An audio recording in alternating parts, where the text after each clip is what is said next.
Topic है government of India act 1919। इसे हम लोग मॉन्टेगू क्लेमसफोर्ड रिफॉर्म के नाम से भी जानते हैं, क्योंकि इनके फ्रेमर जो थे वो मॉन्टेगू थे और क्लेमसफोर्ड थे। और मॉन्टेगू कौन है? Montagu secretary of state for India थे तब जब ये एक्ट पास हुआ था। वो secretary of state for India थे और क्लेमसफोर्ड वाइसरॉय ऑफ इंडिया थे।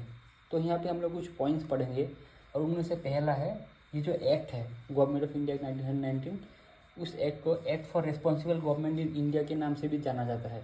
लेकिन रियलिटी ये है कि रिस्पॉन्सिबल गवर्नमेंट इन इंडिया सिर्फ पेपर्स में ही था, कभी रियलिटी में पॉसिबल हुआ नहीं।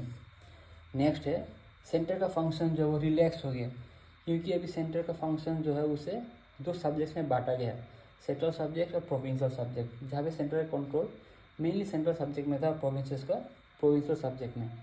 लेकिन सेंटर में अभी भी ऑटोनॉमी बना हुआ था, बट क्या हुआ कि प्रोविंसेस में डायरार्की इंट्रोड्यूस हो गया।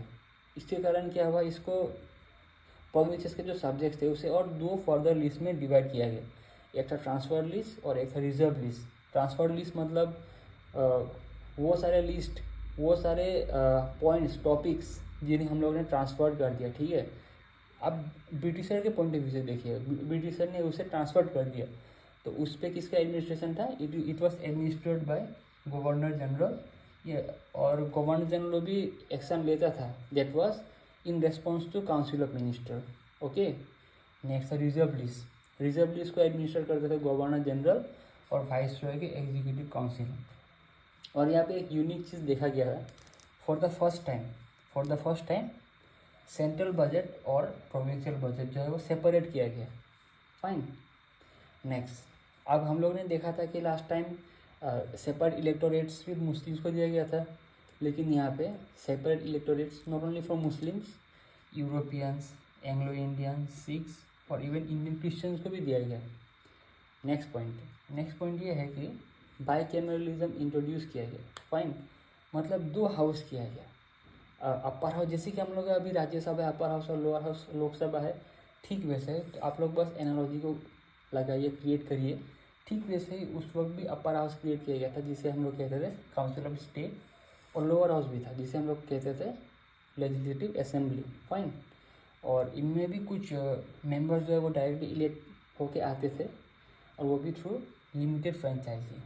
ओके, और यहाँ पे कुछ ऑफिसर्स, कुछ कमीशंस भी इस्टेब्लिश किया गया, जैसे कि पहला था सेंट्रल पब्लिक सर्विस कमीशन, वो भी 1926 में 1926 में उसे इस्टेब्लिश किया गया। फाइन, और फिर अभी क्या हुआ कि जो secretary of state for India था उनका पावर को थोड़ा कमा दिया गया, और क्या हुआ, एक नया पोस्ट क्रिएट किया गया। उस पोस्ट का नाम था office of high commissioner of India, London में क्रिएट किया गया, ठीक है। और first high commissioner of India थे सर विलियम स्टीफेंसन मेयर। यहाँ पे वाइसरॉय एग्जीक्यूटिव काउंसिल में भी कुछ चेंजेस किया गया। पहले हम लोगों ने पढ़ा था कि 1909 में कि बस एक इंडियन थे वहाँ पे, और उनका नाम था SP सिन्हा, सत्येंद्र प्रसाद सिन्हा। लेकिन यहाँ पे क्या हुआ, 3 इंडियंस को यहाँ पे ऐड किया गया, ठीक है। फर्दर 2 ऐड हुआ, अभी टोटल 3 हो गए। और लास्टली एक statutory committee to be set up after 10 years, मतलब इस एक्ट, अभी ये जो एक्ट लागू किया जाएगा गवर्नमेंट ऑफ इंडिया एक्ट 1919, उस एक्ट का रिव्यू करने के लिए, उसका फंक्शनिंग प्रॉपर्ली हुआ या नहीं, उस चीज़ को रिव्यू करने के लिए 10 साल बाद यानी कि 1929 में एक कमेटी सेटअप किया जाएगा। लेकिन रियलिटी तो ये है कि वो कभी सेटअप हुआ नहीं 29 में, 27 में हुआ साइमन कमीशन, वो हम लोग बाद में देखेंगे, ठीक है ना। ये था, थैंक यू।